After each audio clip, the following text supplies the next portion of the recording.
Marami sa inyo ang sasang-ayon sa akin kung sasabihin ko na tayo mga Pilipino ay isa sa mga pinakamabait na lahi dito sa mundo. Amen? Even some foreigners would agree that we Filipinos are one of the friendliest race and people in the whole world. And yet, even if we are very friendly, I think most of you would also agree that a lot of us have some toxic traits and behavior. Pagkabait-bait man natin, meron pa rin tayo mga negatibo at masamang pag-uugali. Amen? Ano pong ibig ko sabihin? Halimbawa, alam niyo po ba sa Pilipinas lang kayo makakakita ng taong nakikipag-birthday na walang dalang regalo, pero may dalang Tupperware at plastic na pambalot? Sa Pilipinas lang po kayo makakakita ng taong walang trabaho, pero palaging nakikipag-inuman at nakikipagsugalan. Amen? Sa Pilipinas lang po kayo makakakita ng tao na kung saan pag nangungutang, napakabait, pero pag sinisigil mo na, galit. Sa Pilipinas lang po kayo makakakita na kapag natalisod yung kanyang kaibigan, tatawanan, imbis na tutulungan. Sa Pilipinas lang po kayo makakakita na kung minsan nagpapasaring sa social media, pero pag pinalagan mo, binablock ka agad. Sa Pilipinas ka lang makakakita na kung saan ang mga pamilya, magkakamag-anak, nag-aaway-away dahil lang sa politika. Sa Pilipinas ka lang makakakita ng mga magkakaibigan, nagbabanding, pero patago, nagsisiraan. Sa Pilipinas ka din makakakita na kung saan nilalagyan ng rosaryo, yung sasakyan, yung motor, pero pinambababae naman. Sa Pilipinas ka din makakakita ng tindahan na kung saan may poon, may larawan ng Santo Niño ng Panginoon, pero dinadaya ang timbangan. Alam natin yan, being friendly does not exempt us from toxicity. Hindi ibig sabihin mabait ang isang tao, wala na itong masama at negatibong pag-uugali. May nakatago yan, may iniipit na hindi tama na pag-uugali. And in the gospel, we are reminded that we should be aware of our sinful tendencies, of our toxic and negative behavior. Tingnan niyo po sa ating nabasang ebanghelyo, ang mga Hudyo, ang bayan na pinili ng Diyos, sila pa ang nagtakwil sa kanyang anak si Jesus. Hindi nila matanggap ang ating Panginoon. Palagi silang naghahanap ng butas sa Kanya. Paano ba nila siya mapapatay at mapapaalis? Kaya naman pinaringgan ni Jesus ang mga Pariseo, ang mga nakakatanda, ang mga Hudyo sa kanyang talimhaga. Anong sabi niya? Pinahiram ng may-ari ang ubasan, ang kanyang lupain, pero ano ang kanilang negatibo at toxic na pag-uugali? Hindi sa kanila bigla-bigla inangkin, mga naging land grabber. Naningil ang may-ari, pero anong ginawa sa mga alipin? Pinagbubugbog, tinaboy, at meron pang isa, pinatay. At nung ang anak na ng may-ari, siyang kanyang pinapunta, na iniisip, nagagalangin siya, imbis na pakinggan at tanggapin, pinatay din nila. Ang talimhaga ni Jesus ay patungkol sa masamang pag-uugali ng mga Hudyo. Pero baka naman ganyan din ang ating pag-uugali ngayon. Magandang itanong ito, ako, ano kaya yung mga toxic na behavior ko? But it is also good not only to discover our negative attitudes, but we should also think and reflect, what can we do in the midst of our toxic behaviors and attitude? Kung meron mga taong negatibo na kapalibot sa iyo, at kung natuklasan mo na ang iyong negatibo at toxic na pag-uugali, ano kaya magandang gawin? 3 bagay lang po. Unang-una, magmahal ka pa rin. Continue to love. My dear friends, it is so easy to judge and condemn others when they are toxic. But we are reminded today by the Lord of our true vocation, and it is to love. And what is love? Napakaganda ng definition ni St. Thomas Aquinas. Sabi po niya, to love is to will the good of the other. Yun yung simpleng definition ng pagmamahal. Yung gustuhin mo, naisin mo, na mapabuti ang lahat. Kung walang pagnanais sa iyong mapabuti ang lahat, hindi ka nagmamahal. At diyan nag-uumpisa ang masamang pag-uugali mo. See, God is truly love. Why? Because He did not stop desiring for our good, even if we have sinned and became disobedient from the very start. Nung hindi sumunod si Adan at si Eva sa Diyos doon sa paraiso, anong ginawa ng Diyos?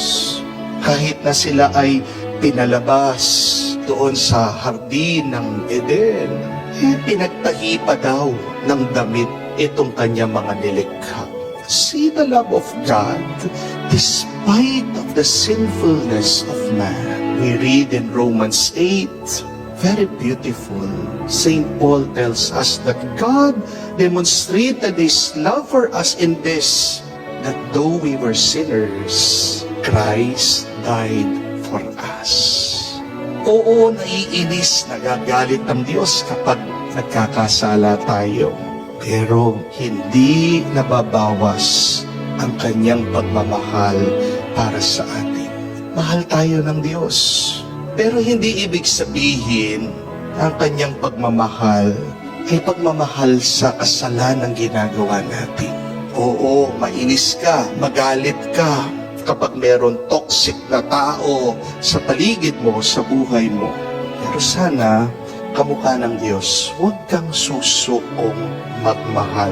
Huwag mo titigilan na naisin na mapabuti ang taong yan. Lalo lang tayong magiging toxic kung titigilan natin ang pagmamahal. Amen? Bakit may sumusukong nagmamahal? Kasi hinihintay nila na may kapalit sa kanilang pagmamahal. Kasi meron silang ine-expect doon sa kanilang minamahal. Kasi may hinahanap silang resulta sa kanilang iniibig. Kung talagang nagmamahal ka sa isang tao, di ba? Pagpapasensyahan mo siya. Kung paanong sa kwento, paulit-ulit na lang nagpadala ng kanyang mga alipin, nagtsatsaga ang Diyos. Tayo din ay magtsaga sa mga taong nakapaligid sa atin kahit na masama at toxic ang pag-uugali nila. Amen? So counter toxic behavior with love, because love is always good and positive. Pangalawa, kausapin, communicate, talk with these toxic people. Magiging toxic ka rin kung kinikimkim mo lahat ng iyong iniisip, lahat ng iyong nararamdaman tungkol sa isang tao. Amen? Kung may nagawa ang isang tao, naging masama siya sa iyo, kausapin mo siya. Baka hindi aware o mulat o conscious ang taong yan sa kanyang kilos, sa kanyang gawa, sa kanyang pakikitungo sa iyo. Gayahin natin ang ginawa ng Diyos dito sa kanyang kwento. Hindi siya nagsawa na magpadala ng mga mensahero. Kinausap nila ang mga manggagawa doon sa lupa. Tandaan niyo, hindi po mababago ng isang tao ang kanyang ugali kung hindi siya mulat, kundi niya alam yung kanyang ginagawa. How can a person change their behavior if they are not aware of what they are doing wrong? Sabi nga ni Jesus, di ba? Utos niya sa atin, go to your brother and tell them their faults. At pag kinausap mo sana ang isang tao, maging kalmado ka lang. Huwag ka makikipagsigawan. Huwag ka magagalit. Remember that very beautiful teaching and quotation that says, it is rain that makes flowers grow and not the thunder. Hindi ang kulog at kidlat ang nakakapagpatubo ng mga halaman kung hindi ang ulan. So talk, communicate, just like God. God until now tries to reach us, to tell us of our faults, so that we can change and remove any sinful attitude in our life. Third and last, set a boundary with toxic people. Bigyan mo naman ng puwang ang sarili mo dito sa mga taong may masamang pag-uugali. Remember this, my dear friends, you can never control the behavior of other people. No matter what you say, whatever you do, people will always do what they want. Amen? What can you control? You can control your participation in that person's negative behavior. Kung hindi mo man mapagbago ang pag-uugali ng isang tao, ano magagawa mo? Yung lumayo-layo ka sa kanya. Kasi kung hindi, baka mahawa ka sa kanyang masamang pag-uugali. Kung pagkatapos mong kinausap itong tao, ayaw pa rin niyang magbago, pagdasal mo siya, lumayo-layo ka.